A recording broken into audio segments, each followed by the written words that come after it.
beloved chosen one. This is the moment when your spirit finally exhales after carrying weight that was never meant to crush you forever. You have walked through seasons that seemed to have no sunrise. You have stood in rooms where nobody understood the war inside you. You have smiled through pain, prayed through confusion, endured through silence, and kept moving when every part of you wanted to stop. Yet here you are, still breathing, still standing, still able to hear this message. That alone is proof that darkness did not win. It pressed against you. It tested you. It tried to wear down your faith and convince you that your tears were wasted, that your waiting meant abandonment, and that your struggle would become your permanent address. But the fact that you are here now means something has shifted. Heaven has not forgotten your name. God has not misplaced your purpose. The night that surrounded you has reached its boundary, and what could not break you must now release you. You are not listening by accident. This is not random timing. This is not just another passing encouragement drifting through the noise of a busy life. This is a divine interruption. This is the kind of moment that finds you when your soul needs confirmation more than comfort, when your spirit needs truth more than distraction, and when your heart needs to remember what fear worked so hard to make you forget. You were never created to live buried beneath heaviness. You were never designed to spend your whole life surviving what God always intended you to overcome.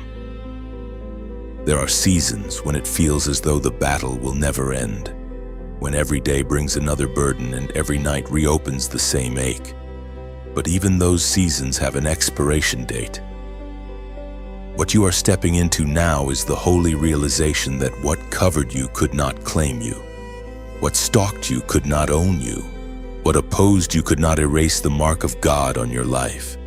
For a long time, you may have wondered why your journey has felt harder than it seemed for others. You may have questioned why resistance appeared so early, why misunderstanding followed you, why certain losses cut so deep, and why so many things seemed delayed. But some lives carry a different kind of weight because they carry a different kind of calling. Some people are not attacked because they are weak. They are attacked because they are dangerous to the darkness. There is something in you that unsettles what is false. There is something in your spirit that refuses to bow forever. Even when you felt tired, your soul still held a spark. Even when you doubted yourself, heaven still recognized you. Even when your voice shook, there was still power in your endurance. You have survived things that should have left you empty. Yet somehow God preserved a flame in you that would not go out. That is why this moment matters. You are not merely being comforted, you are being awakened. You are being reminded that the chapter of endless pressure is not the whole story. The darkness that followed you so closely has lost permission to remain. The fear that kept whispering to you has lost authority. The heaviness that sat on your chest is being broken piece by piece. Sometimes freedom does not begin with noise. Sometimes it begins with recognition. It begins when your spirit finally says enough. It begins when you stop calling your bondage normal. It begins when you realize that what tried to define you was never sent to name you. You are not your delay. You are not your trauma. You are not your rejection. You are not your worst season. You are not the voice that told you it was over. You are who God says you are. And that truth outlives every shadow that ever tried to settle over your life. There is a reason your heart is stirring now. There is a reason something inside you is starting to rise. It is because breakthrough often announces itself before it appears in full form. First, your spirit senses it. Then your mind begins to catch up. Then your life starts to reflect what heaven already declared. You may not see every detail yet, but do not mistake hidden movement for no movement. God can be working most powerfully in places your eyes cannot yet measure. The end of darkness is not always dramatic at first. Sometimes it arrives like dawn, gently but undeniably, until suddenly what once covered everything can no longer remain. The light grows, the horizon changes when the terror of the night loses its grip, and you realize that what felt endless was actually yielding to something stronger all along. So let this truth settle deeply into you. You are not behind. You are not disqualified. You are not too damaged to be used. You are not too weary to be renewed. You are not too late for the promises of God. The enemy wanted you to believe that because of what you went through, you would never fully recover your strength, your joy, your clarity, or your purpose. But the opposite is unfolding. What you have overcome is becoming evidence of what God placed within you. Your endurance is speaking, your survival is speaking, your refusal to give up is speaking, and heaven is answering with confirmation. Comment 777 if you know this message is reaching you at the exact right time. You have crossed through more than most people will ever understand. There were battles you never explained because words could not hold them. There were nights you fought thoughts that tried to make you surrender. There were moments you felt abandoned, not because God left you, but because the valley was so deep that even hope sounded distant. Yet through all of it, God kept you, not perfectly, not painlessly, but faithfully. He kept your mind from snapping when pressure increased. He kept your heart from hardening completely when disappointment struck. He kept your spirit from dying when everything around you seemed dry. That preservation was not small. It was holy. It was intentional. It was proof that your story would not end in the place where darkness expected to finish you. Now a new awareness is coming over you.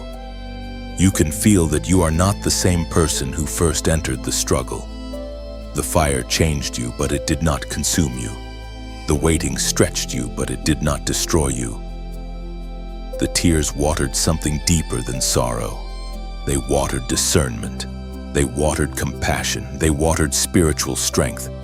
And because of that, you are emerging with more than relief. You are emerging with vision. You are emerging with gravity. You are emerging with a deeper understanding that God never wastes pain when it is placed into His hands. The darkness is ending, not because your battle was imaginary, but because its purpose has been exhausted. Stand in that truth now. Receive it with open hands. Let your soul stop rehearsing defeat. Let your mind stop partnering with fear. Let your heart remember that the God who brought you this far is not about to leave you at the threshold of freedom. The night is over.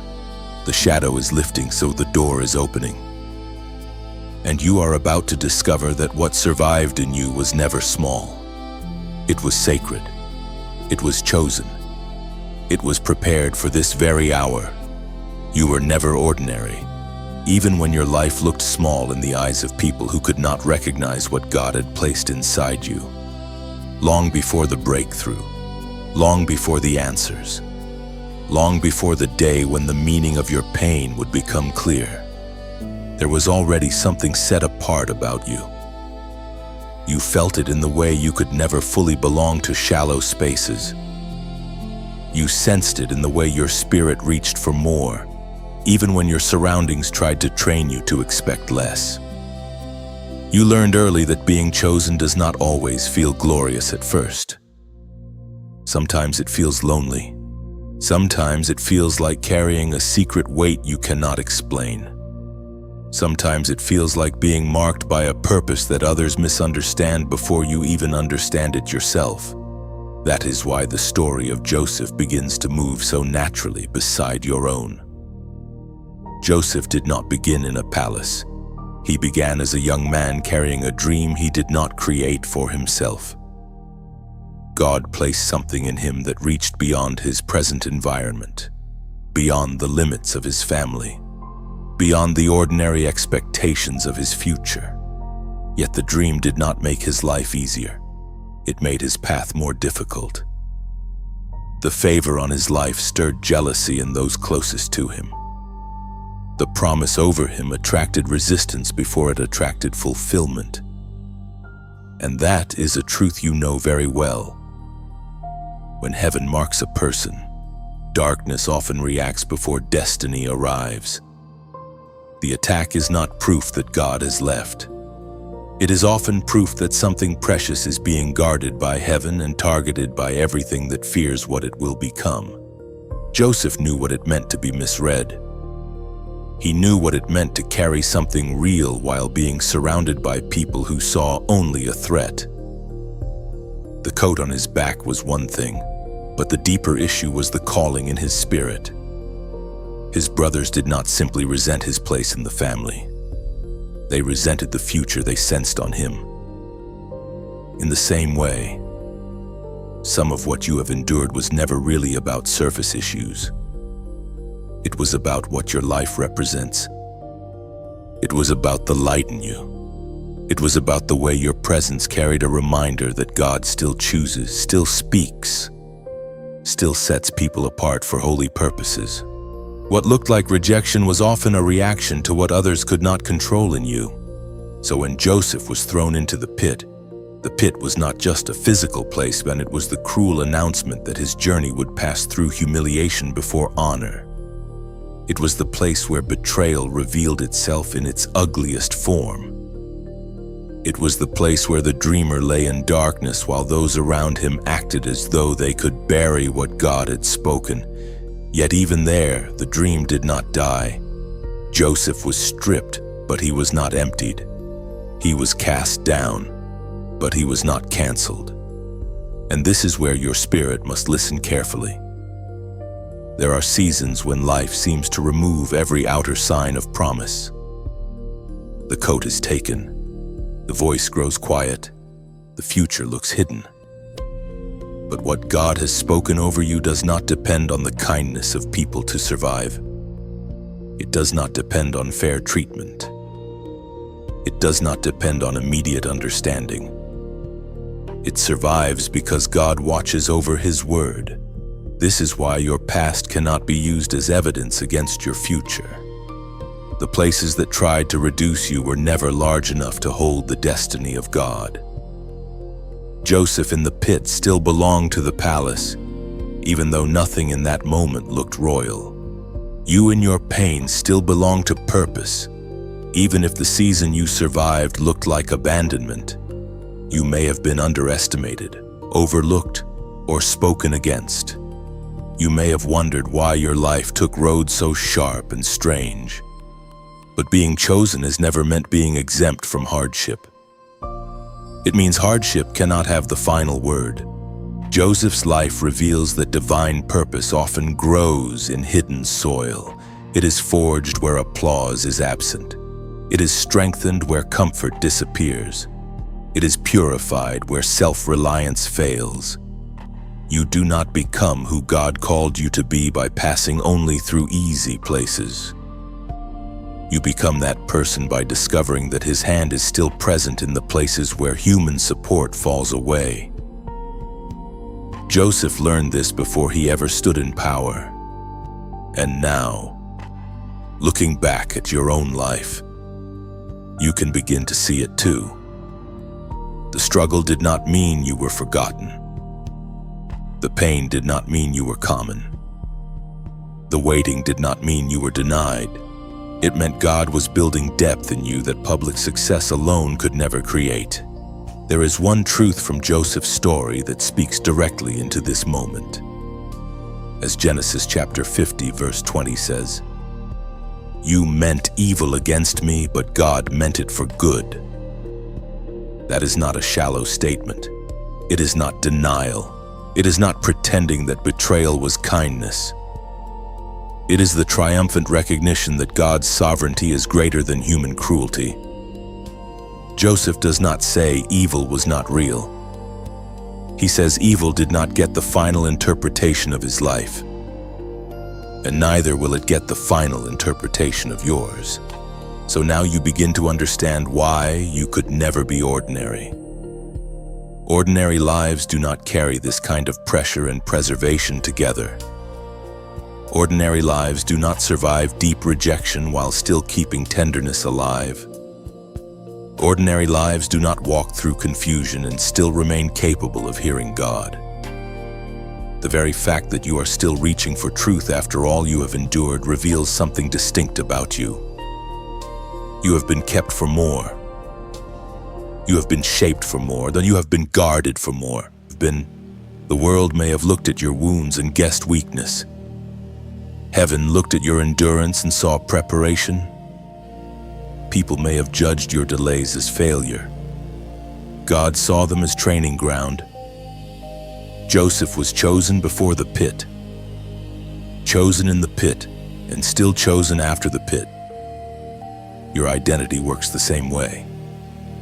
It does not rise and fall according to your circumstances. It does not disappear when the road turns dark. It remains. It abides. It waits for its appointed unveiling. This is why the darkness could not finish you. It encountered a life that had already been claimed by God.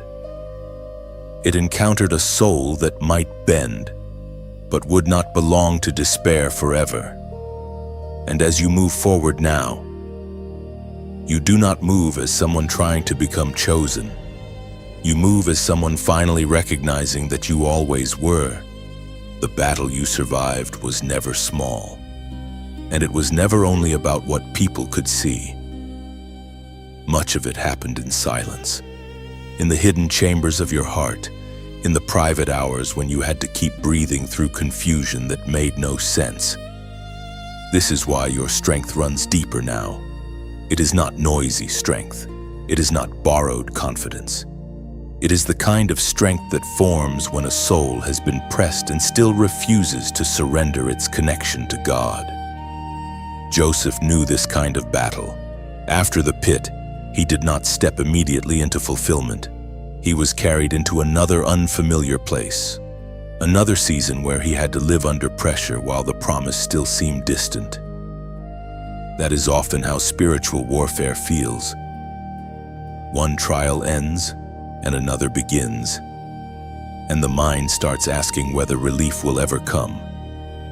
But the truth is that each battle was revealing something in Joseph that comfort could never have produced.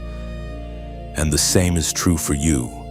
When Joseph entered the house of Potiphar, his life still bore the ache of betrayal. He had not forgotten the pit. He had not forgotten the hands that pushed him down. He had not forgotten the feeling of being cast aside by those who should have protected him. Yet even there, Scripture shows that the Lord was with him.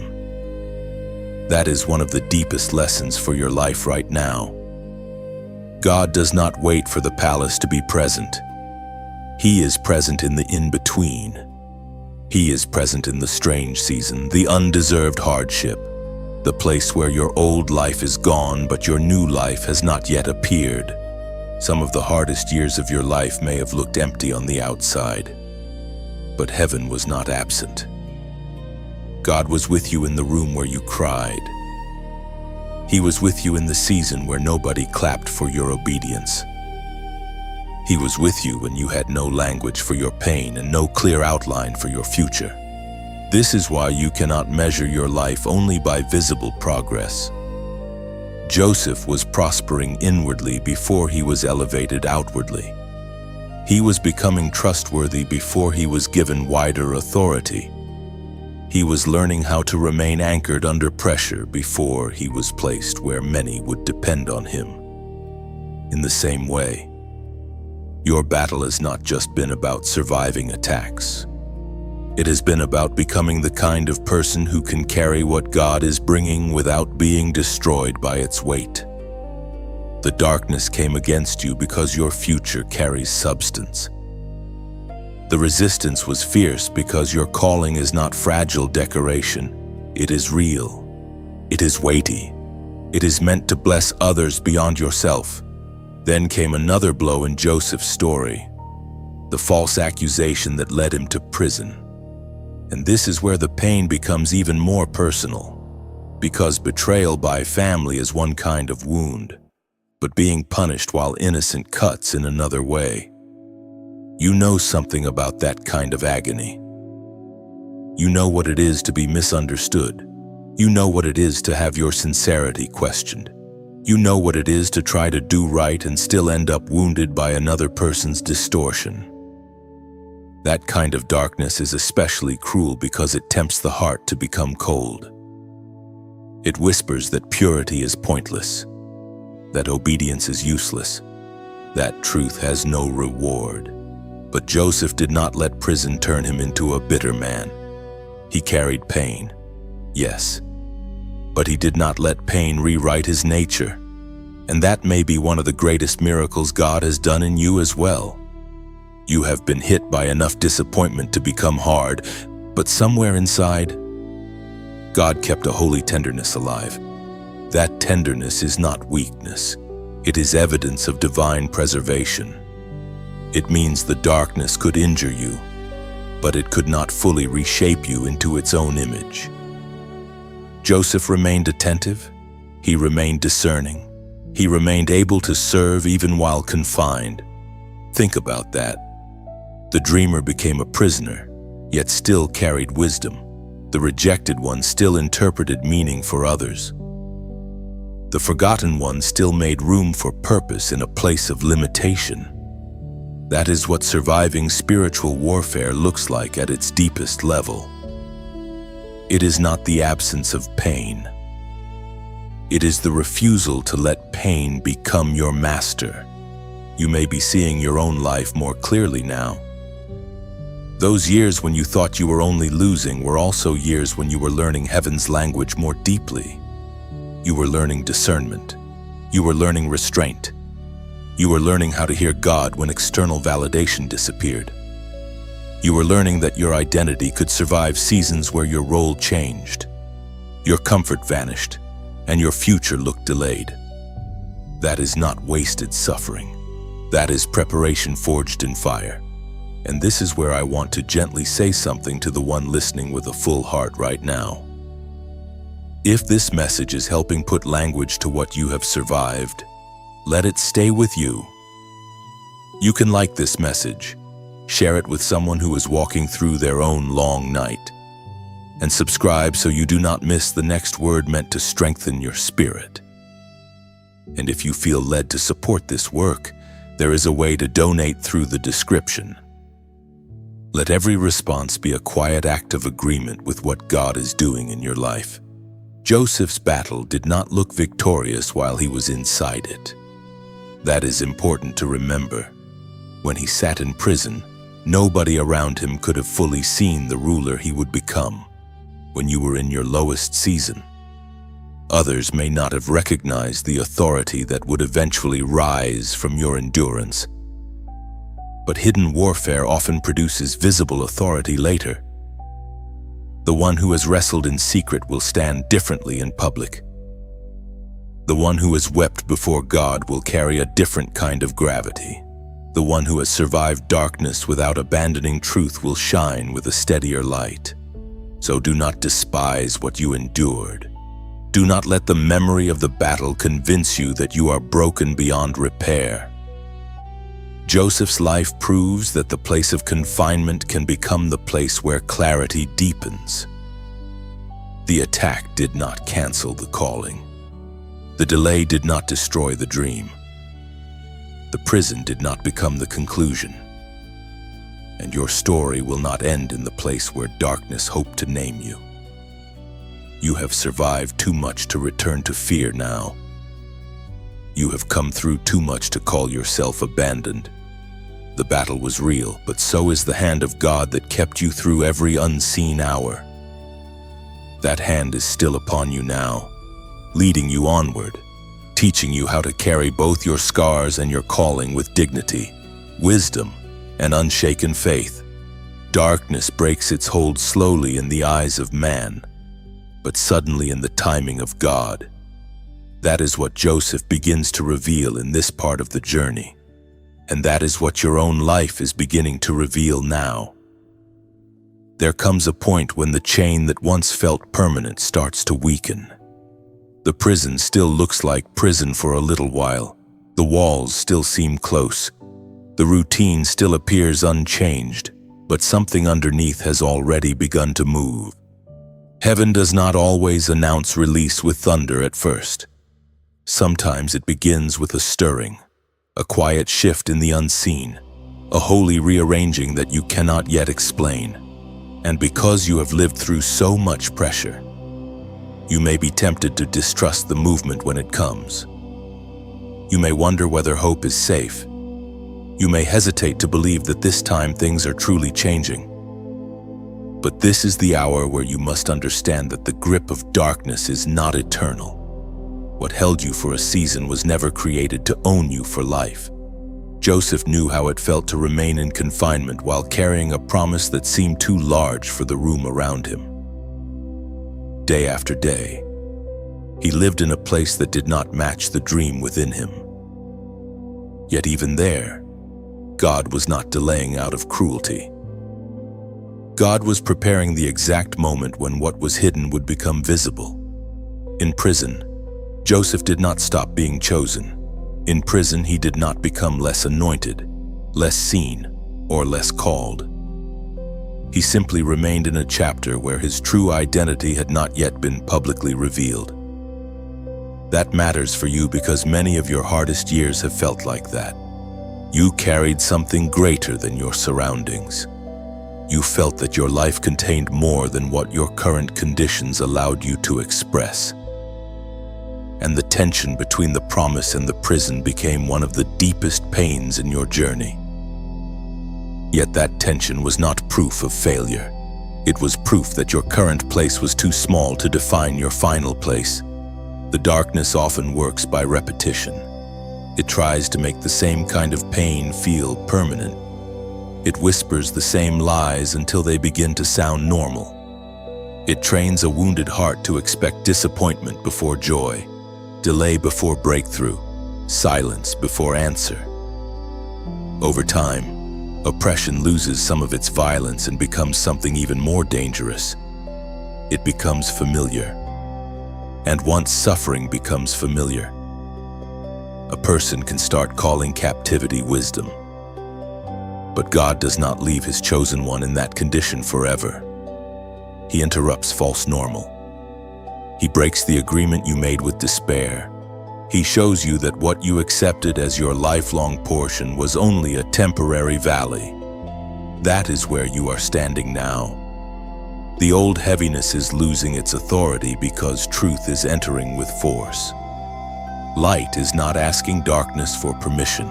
Light is simply arriving, and darkness has no choice but to give way. This is exactly what happens in Joseph's story when the moment finally approaches. Pharaoh dreams. The court is troubled, and suddenly the man who was forgotten becomes necessary. Notice how swiftly God can turn history when the appointed hour arrives. The prison could not open because Joseph begged hard enough. And it did not open because people suddenly became kind. It opened because heaven said the preparation was complete. One day he was confined, and then the call came. One day he was hidden, and then his gift stood in the center of power. One day he looked buried by delay, and then the very delay became the backdrop for divine acceleration. That is how God works. He can let a long season gather weight until the breakthrough carries unmistakable glory. He can compress years of quiet formation into a single moment that changes everything. You need to hear this in a personal way. The darkness that pressed against your mind is breaking its hold.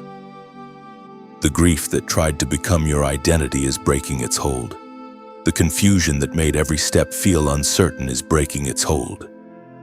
This does not mean you never remember the pain.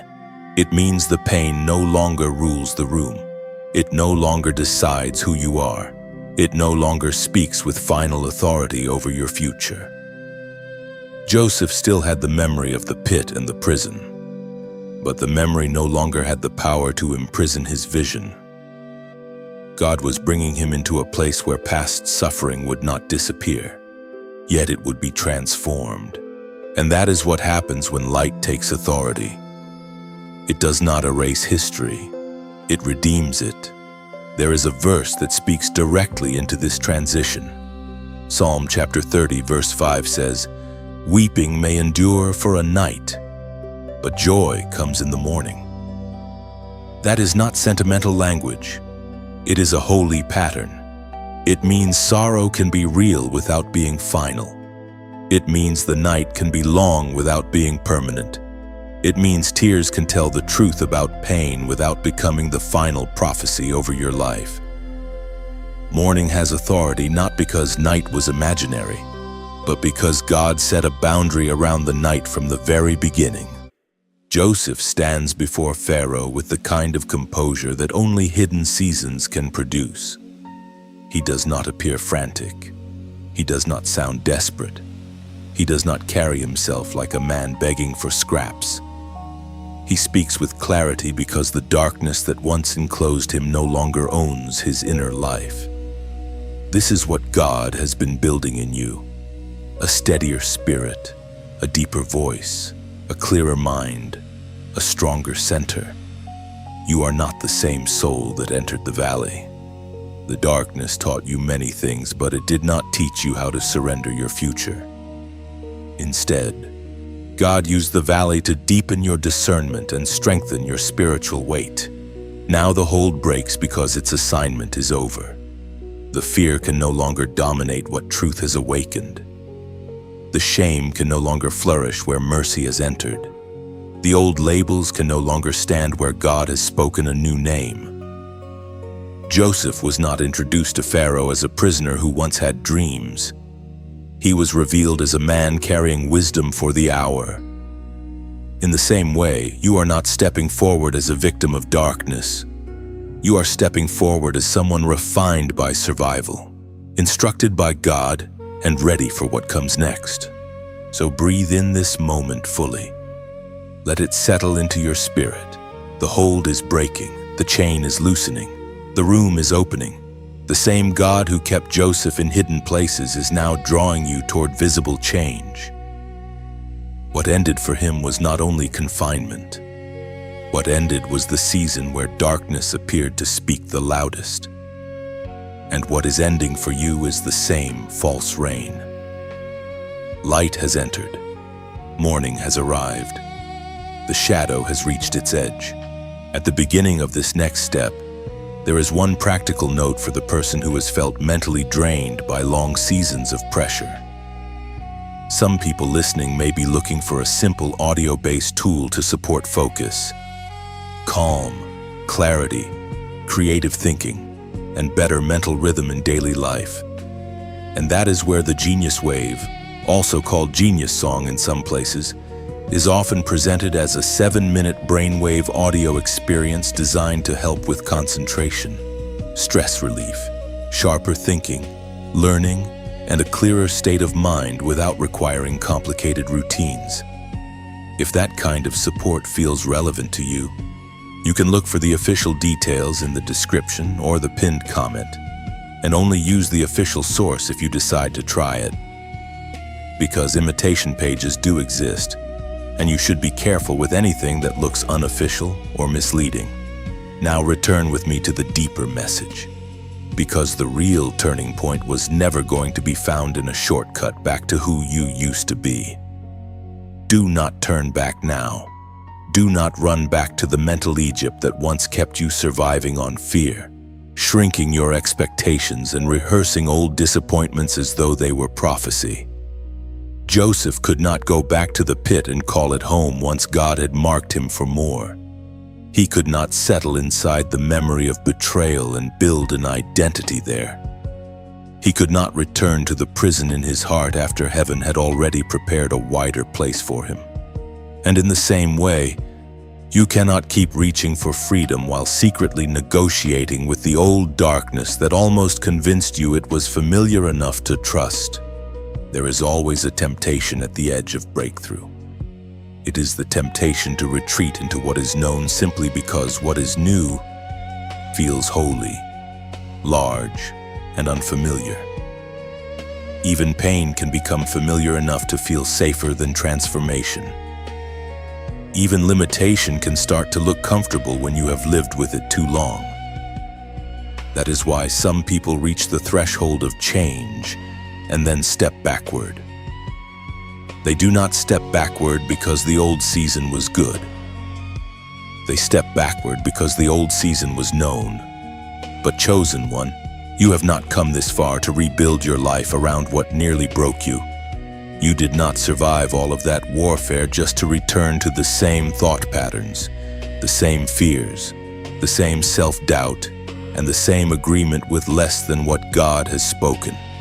Joseph teaches this with quiet power. When the door began to open for him, he did not drag the mindset of the prison into the next room. He did not stand before Pharaoh speaking like a defeated man. He did not introduce himself through the language of bitterness. He did not make the wound his only identity. He came forth carrying clarity. He came forth carrying wisdom. He came forth with the kind of inner order that only God can build in someone who has suffered deeply and still remained available to his purpose. That is the call over your life right now. Do not take the voice of the old season into the place where God is establishing your future. This means you must watch what your heart reaches for in moments of uncertainty. When pressure returns for a moment, do not call it home. When old memories rise, do not treat them as instruction. When fear knocks, do not seat it at the table. You are allowed to remember what you survived, but you are not called to re-enter it. There is a great difference between memory and return. Memory can become wisdom. Return becomes bondage. Joseph remembered the pit, but he did not live from it. He remembered the prison, but he did not govern from it. He allowed God to transform the meaning of what happened to him. And because of that, his past became testimony instead of territory. This is where many chosen ones must become very honest. Sometimes the old life still whispers because it knows your weak places. It reminds you of what once numbed you, what once distracted you, what once gave you temporary relief when your spirit was exhausted. It may not look dramatic. It may come as small compromises, small agreements, small returns to habits that dull your discernment and thin out your courage. But the warning is real. Do not return now. Do not go back now that the light is getting stronger. Do not rebuild chains with your own hands when God is already removing what bound you. Joseph's story moves with such beauty here because his rise was not only about position, it was about inner separation from the old season. He changed garments, yes, but the deeper change was in his posture. He had become a man who could stand in authority without being owned by revenge, panic, or self-pity. And that kind of transformation is what heaven is pressing into you now. God is not merely trying to improve your circumstances. He is teaching you how to walk differently. He is teaching you how to think from promise instead of fear. He is teaching you how to respond from peace instead of trauma. He is teaching you how to carry your history without letting it drive your future. So when the old voice says, maybe nothing has really changed, answer it with truth. When the old wound says, maybe you should expect less, answer it with truth. When the old heaviness says, maybe this freedom is not for you, answer it with truth. The enemy always wants the chosen one to turn back just before the breakthrough becomes visible, because turning back is easier than open rebellion. It looks small, it looks harmless, but it slowly trains the soul to distrust what God is doing. That is why you must be watchful now. Your next season deserves a different agreement from you. And listen carefully to how Joseph's life proves this. The same man who once cried out from a pit eventually stood in the place of provision. The same man who was once confined became the one with room enough to feed nations. If he had remained psychologically chained to betrayal, he would have mishandled the authority given to him. If he had returned inwardly to the prison, he would have stood before power as a captive, not as a vessel. But God brought him through in a way that was deeper than escape. God brought him into maturity. That is what is happening in you. You are not simply leaving darkness. You are outgrowing it. You are not merely escaping old pain. You are learning not to seek identity there anymore. You are not just being rescued from what hurt you. You are being taught how not to bow to it again. This is why the warning matters. Do not turn back now. What is ahead of you requires a healed obedience, a steadier mind, a stronger heart, and a clearer awareness of who you are in God. The chains behind you are not your future. The confusion behind you is not your language anymore. The fear behind you is not your covering anymore. Keep moving. Keep trusting. Keep your eyes forward. Joseph did not come this far to become a prisoner again, and neither did you. The door is open. The light is real. And the life waiting before you is far too sacred to trade for an old shadow that already lost its claim. The door finally opens wide, and what once seemed impossible begins to happen with a speed that only God could arrange. This is the part of the journey where your soul starts to understand that heaven does not need a long explanation to reverse a long season. Joseph spent years in places that looked too narrow for his calling. Yet when the appointed time arrived, the shift came with stunning force. One moment he was still in confinement, still hidden from the eyes of those who mattered in the land, still carrying a destiny that nobody around him could fully see. Then the summons came. The king needed an answer. The room of power needed wisdom. The hour of unveiling had arrived. And Joseph, the one who had been overlooked, betrayed, and forgotten, was suddenly standing at the center of what God had been preparing all along. This is how divine change often appears. It moves quietly for a long time beneath the surface, and then it steps into view with a suddenness that leaves no doubt about who opened the way. The world calls it a lucky break. The Spirit recognizes it as alignment. God had been shaping Joseph through every stage, not because the pain itself was holy, but because the pain could not stop the formation. The pit could not erase the dream. The house of service could not diminish the favor. The prison could not cancel the gift. Every chapter that looked like loss was still being folded into a greater purpose, and now the hidden years were meeting their appointed moment. That is where your heart must lean in carefully, because the same God who knows how to keep a chosen life in secret also knows how to bring that life into open doors with exact precision. Joseph did not claw his way into the palace. He was brought in because what he carried had become necessary for the hour. This matters deeply for you. You do not need to force what God has already decided to reveal. You do not need to beg darkness to let you go when heaven has already issued the command for release. What is for you will not require you to become smaller, false, or desperate in order to receive it. When the right door opens, it often opens because your season of preparation has matched heaven's timing. Joseph stood before Pharaoh not as a man scrambling for significance, but as a man who had already been trained in silence. That is why he could answer with calm. That is why he could carry wisdom without pride. That is why the door did not crush him when it finally opened. God had built inward strength before granting outward space. You may be standing near such a moment now. Perhaps you cannot see the full shape of it yet, but something is already shifting. Opportunities that once felt blocked may begin to move. Clarity may arrive where confusion used to reign. Peace may begin to settle over decisions that once troubled your mind. New favor may appear in places where there used to be only delay. Do not dismiss these movements as small. The opening of a God-given door often begins with a change in atmosphere before it becomes a change in circumstance. Joseph had to be called out before he could be crowned.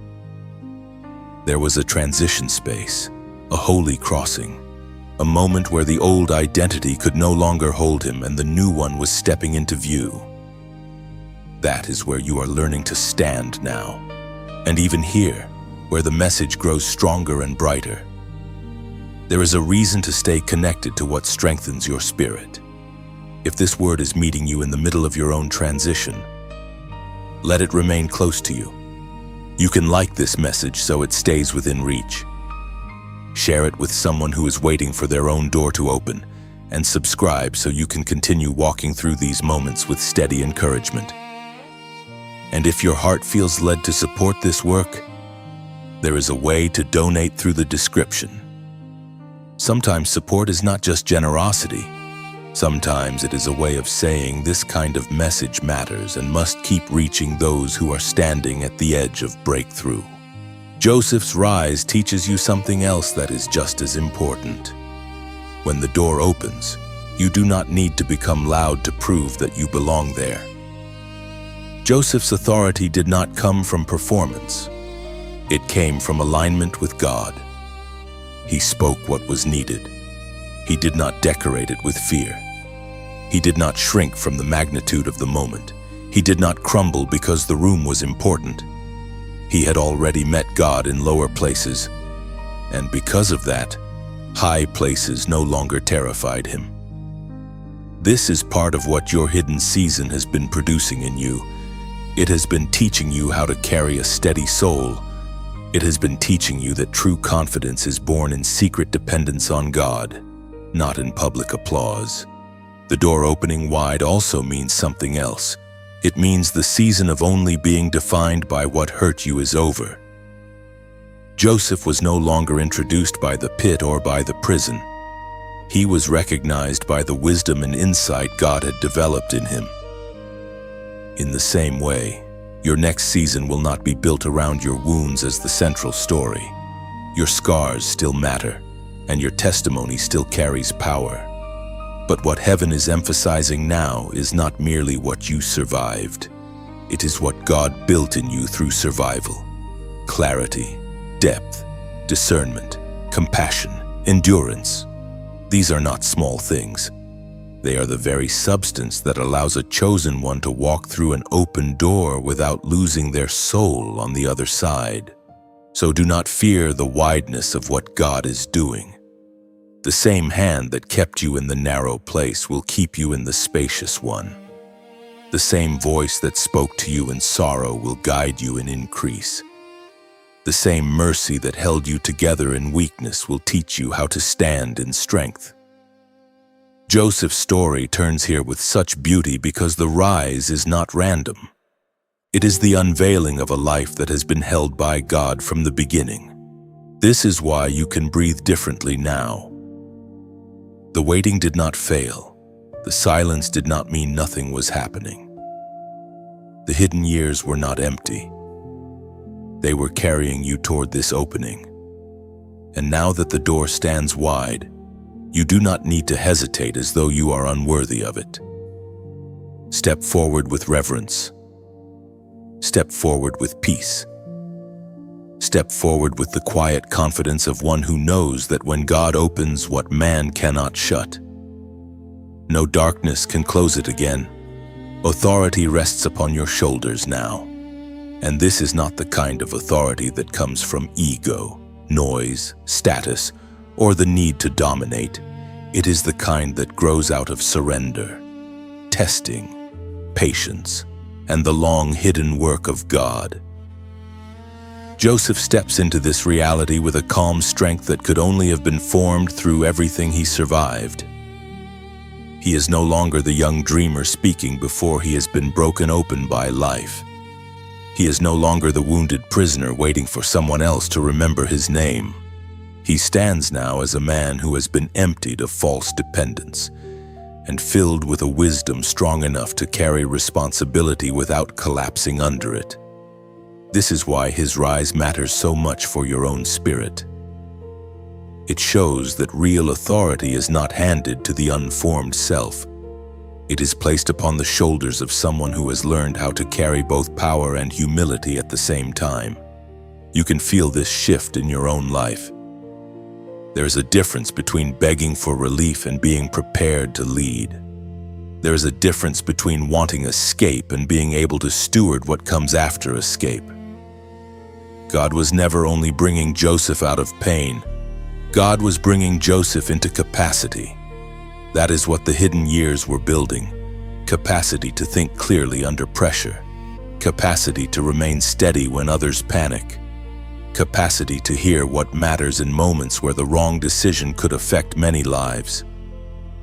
Joseph did not merely receive a title. He became a vessel fit for the weight of the title. That is what is happening in you as well. The trials were not just obstacles. They were training. They were stretching your inner life so that when the time came, you would not only survive blessing, you would know how to carry it. When Pharaoh placed authority in Joseph's hands, the moment was larger than personal vindication. Joseph was now responsible for provision, order, and wise foresight in a time that would shape nations. Think about that. The one who once had no control over his own safety was now entrusted with decisions that would affect multitudes. Only God can right a turn like that. Only God can take someone from the edge of despair and place them where their endurance becomes a shelter for others. And this is why you must stop underestimating what your suffering has produced. It did not only make you tired, it made you deeper. It did not only leave scars, it carved out space for greater discernment. It did not only strip away illusions, it taught you what can hold when everything else shakes. Authority also means you cannot keep speaking about yourself as though you are still powerless. Joseph could not stand in the court of Egypt and continue thinking like a man in chains. He had to accept that God had changed his season. He had to walk in a new level of self-understanding that matched what heaven was doing. In the same way, you cannot keep shrinking your language to fit your old fear. You cannot keep responding to every open door as though disaster is the only likely outcome. You cannot keep bowing inwardly to memories that no longer have legal claim over your future. Authority begins in part with agreement. It begins when your mind starts aligning with what God has established instead of what darkness once suggested. That does not mean Joseph forgot the pain. It means pain no longer interpreted his identity. He remembered the pit, but he did not lead from the pit. He remembered the prison, but he did not manage a nation from the mindset of a prisoner. He had entered another measure of maturity, and maturity is one of the clearest signs that authority is real. It is not the loudness of your voice, it is the steadiness of your spirit. It is not your need to prove yourself. It is your ability to remain anchored when everything around you is urgent. Joseph could stand in a season of coming famine and still move with wisdom because God had already trained him in the slower famine of isolation, delay, and unanswered questions. There is a verse that captures the heart of this moment. Luke chapter 16 verse 10 says, "He who is faithful in what is least is faithful also in much." Joseph lived that truth before he ever heard those words written. He was faithful in the pit by continuing to live under God's eye even when human eyes were cruel. He was faithful in service when nobody owed him honor. He was faithful in prison when it would have been easy to become numb and careless. That faithfulness became the bridge to greater trust. And the same principle is shining through your own life now. The little hidden acts of endurance mattered. The tears you cried in prayer mattered. The quiet choices to stay honest, to stay soft before God, to stay open to truth when it would have been easier to harden. All of that mattered. None of it was wasted. Now that authority is resting upon your shoulders, the invitation is not to become proud. It is to become even more aligned. Joseph remained aware that interpretation belonged to God. Wisdom came from God, and the future itself was not his to control without divine help. That humility protected him. It kept authority from turning into self-worship. It kept favor from becoming corruption. And that is the kind of authority God desires to build in you. One that does not forget its source. One that carries strength without cruelty. One that can make hard decisions without becoming hard-hearted. One that can stand in a place of influence and still recognize that the true throne belongs to God. You may already sense this in practical ways. Your words carry more weight now. Your discernment is sharper. Your peace affects the atmosphere around you. Your choices have deeper impact. People may begin to look to you for steadiness, insight, and direction. Not because you chased attention, but because God formed something reliable in you. Do not be frightened by that. Do not reduce it. Do not apologize for the growth that obedience has produced. Joseph did not resist the responsibility when it came. He received it as part of God's unfolding purpose. So stand differently now. Lift your head with holy sobriety. Let your spirit accept the truth that you are no longer in the same season. The darkness that once pushed against you has not prepared you for collapse. It has prepared you to carry more than before. God would not place weight upon your shoulders without also giving strength beneath it. He would not open this measure of authority if he had not already been shaping your inner life to bear it well. Joseph's story proves that the chosen one is not merely rescued from the storm. The chosen one is often refined in such a way that they become a place of refuge after the storm. That is your path now. Not backward into fear, but forward into faithful strength. Not downward into self-doubt, but upward into sober authority. Not into a borrowed identity, but into the one God has been revealing all along. Authority rests upon your shoulders because God has decided that survival was never the final chapter. Stewardship is, service is, purpose is, and you are ready to walk in it. Your wounds become provision, and this is one of the holiest turns in the entire journey. Up to this point, Joseph has survived betrayal, false accusation, delay, confinement, and the ache of being forgotten. But now the story reveals why God preserved him through all of it. It was never only so he could stand in honor for his own sake. It was so that what he carried after suffering could become life for others. This is where your own story begins to deepen in a way that may humble you. You did not come through darkness only to say that you escaped. You came through darkness so that the wisdom formed in you, the compassion formed in you, the discernment formed in you, and the endurance formed in you could become bread for people who are starving for hope, truth, and steadiness. Joseph stands in a place where nations are affected by his obedience. That is no small thing. The dreamer once thrown away by his brothers now becomes the one storing grain for years of famine. The rejected one becomes the provider. The wounded one becomes the shelter. The forgotten one becomes impossible to ignore because God's purpose has ripened in him. This is how redemption often works.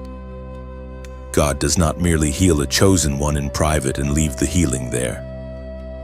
He turns healed pain into a channel of blessing. He turns survived sorrow into wisdom others can lean on. He turns private tears into public mercy.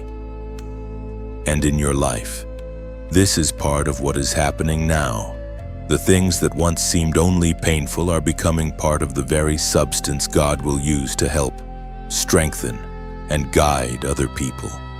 Joseph could interpret famine because he had known inner famine. He could move with compassion because he had known deprivation. He could carry authority without arrogance because he had tasted powerlessness.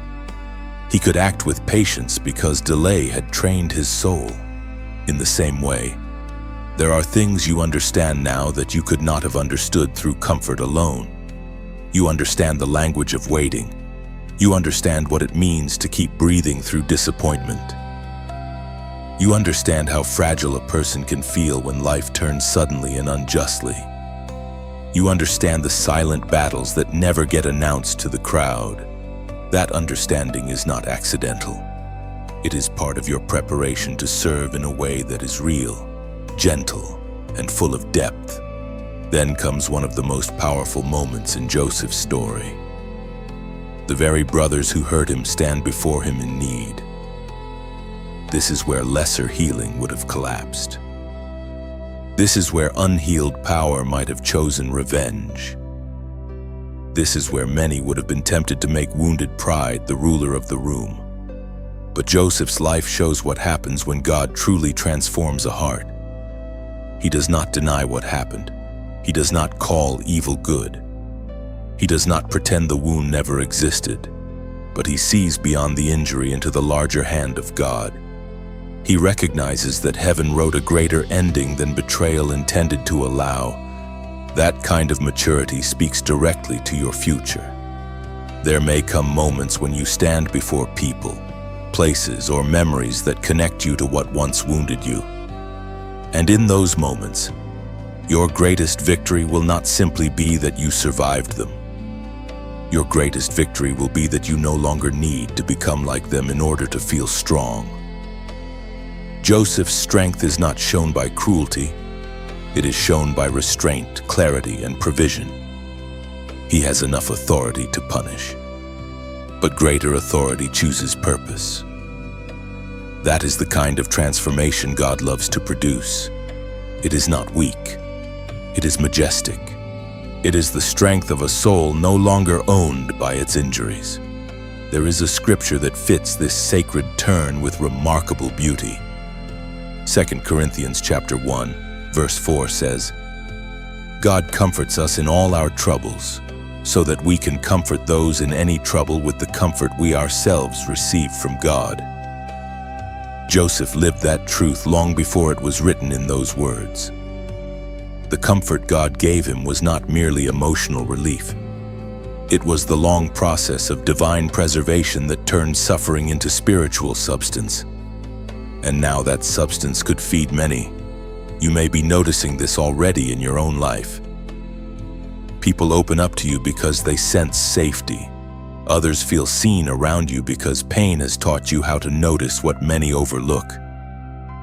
Your words land differently because they have been tested by real nights, not borrowed from easy seasons. Your presence may begin calming rooms you once would have been overwhelmed by. This is not because you became perfect. It is because God has been making your wounds useful instead of useless. He has been teaching you how to carry your history without letting it poison your future. He has been turning your survival into ministry, even if your ministry does not look formal, public, or grand. And there is something deeply healing in this realization. It means your story was never only about what happened to you.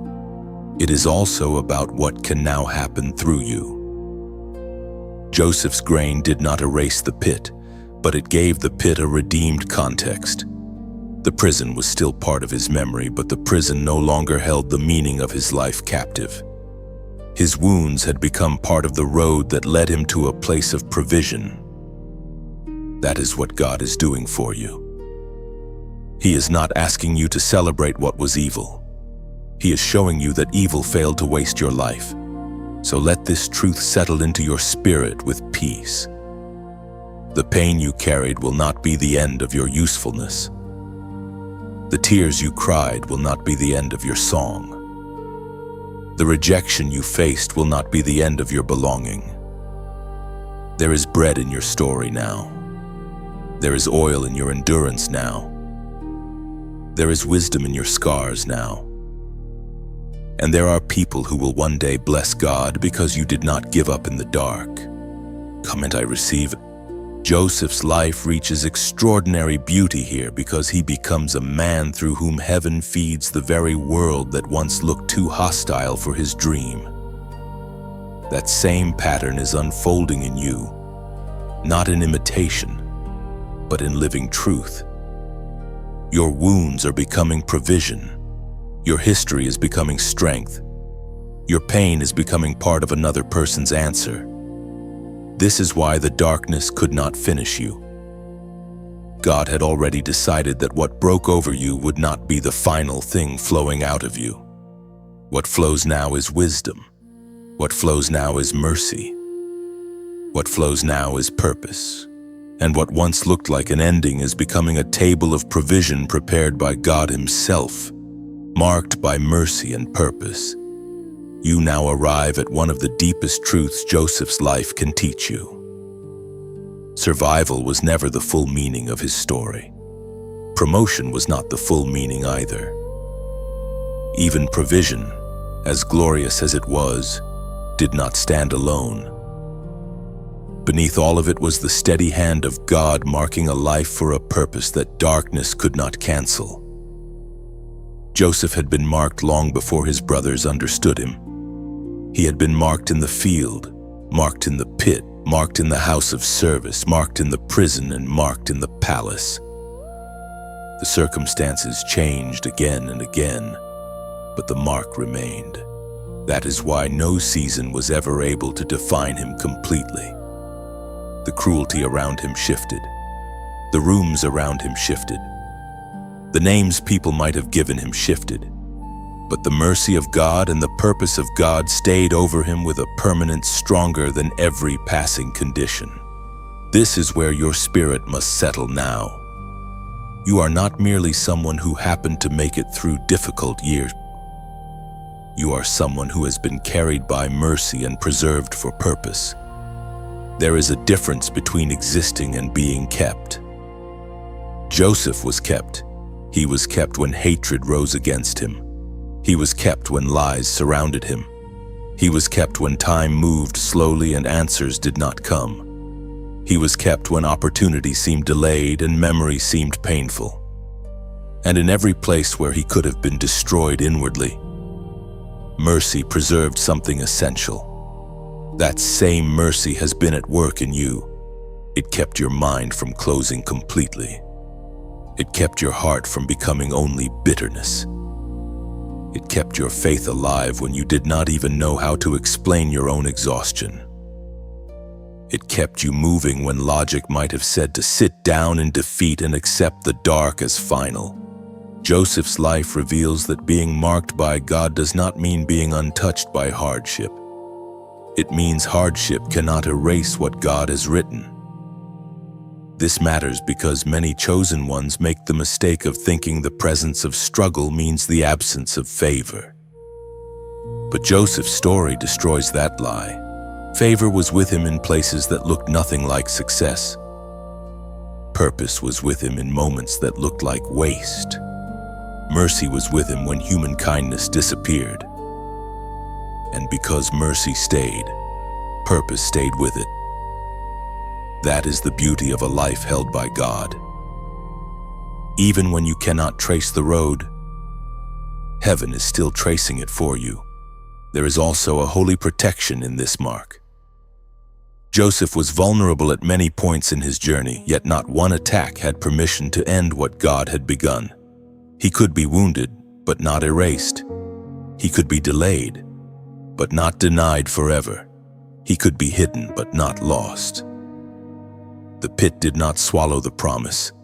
The prison did not corrupt the callings. The palace did not poison the soul. Think of the precision of that protection. God did not merely save Joseph from one danger. He guided him through a whole chain of dangers without allowing the true assignment to be broken. That is the kind of protection many people fail to recognize because they imagine protection only as the absence of pain.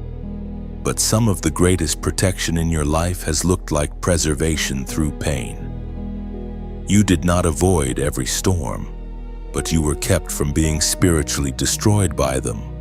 This truth is beautifully echoed in Psalm chapter 121, verse 7. The Lord shall preserve you from all evil. He shall preserve your soul. Joseph's soul was preserved. That is the miracle behind the whole story. Not simply that he rose, but that he rose without losing the deepest core of who he was before God. Not simply that he gained influence, but that influence did not sever him from dependence on the one who gave it. Not simply that he saw his brothers again, but that the encounter revealed mercy instead of total corruption. Soul preservation is one of heaven's greatest gifts, and that is part of what has happened in you. You may still be healing, still learning, still growing, but your soul has been preserved in ways more profound than you fully realized while you were inside the battle. Marked by mercy also means marked by wisdom. Joseph did not come through suffering empty-handed. He came through with insight. He came through with spiritual depth. He came through with a refined understanding of timing, stewardship, and the ways of God. In the same way, your journey has not only taken things from you, it has also placed things within you.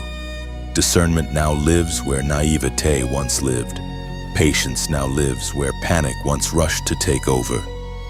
Compassion now lives with more depth because pain taught you how badly people need grace. These are not accidental traits.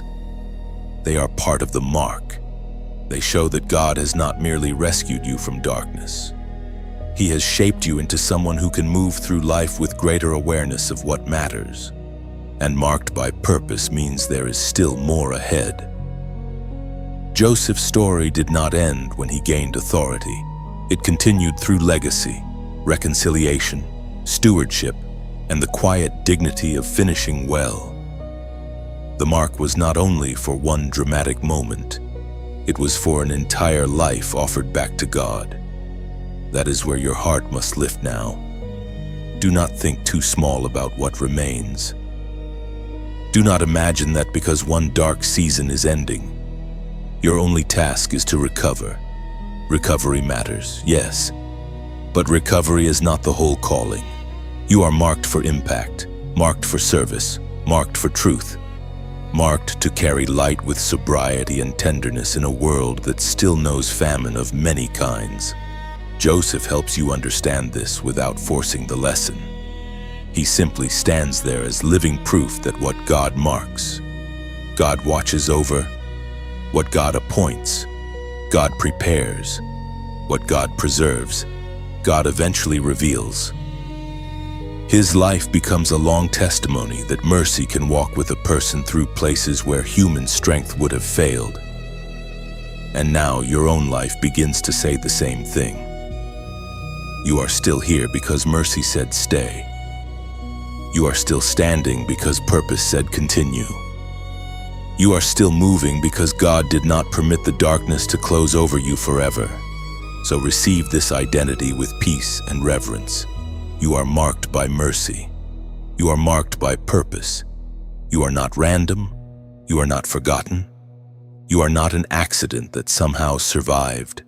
You are a life that has been watched over, a soul that has been preserved, a vessel still carrying the imprint of heaven.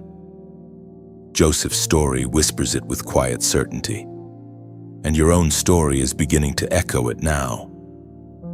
The darkness did not end because you were lucky. It ended because the mark of God remained where the enemy hoped only ruin would remain. Mercy stayed. Purpose stayed. And because they stayed, your future is still opening before you. Your new era has begun, and it does not begin with noise. It begins with recognition. It begins with the holy understanding that you are no longer standing in the same spiritual weather that once surrounded you. The darkness that tried to train you into fear has reached its limit. The sorrow that tried to become your permanent language has been interrupted by grace. The delay that once felt endless has given way to movement. And now, like Joseph at the end of a long and painful road, you are standing in a place where the meaning of the journey begins to come into focus. Not every mystery has been explained, and not every detail has been answered. But enough light has broken through for you to know this with certainty. God did not bring you this far to leave you halfway healed, halfway free, or halfway awakened. He brought you through so you could enter what He prepared with a steadier heart, a wiser spirit, and a deeper reverence for the hand that carried you. Joseph's life closes this message with such beauty because he no longer lives as a man trying to prove that he survived. He simply becomes who God was shaping all along. There is peace in him. There is maturity in him. There is a sacred calm in the way he carries authority, mercy, memory, and purpose together. He does not erase the past, but he no longer lives beneath it. He does not deny the wounds, but he is no longer ruled by them. He does not pretend the journey was easy, but he stands as living proof that God can take what was meant for destruction and turn it into a future filled with provision, dignity, and quiet strength. That is the threshold you are crossing now. Not into perfection, but into alignment. Not into a life without challenge, but into a life no longer governed by darkness. Not into borrowed hope, but into the kind of hope that has survived the fire and come out purified.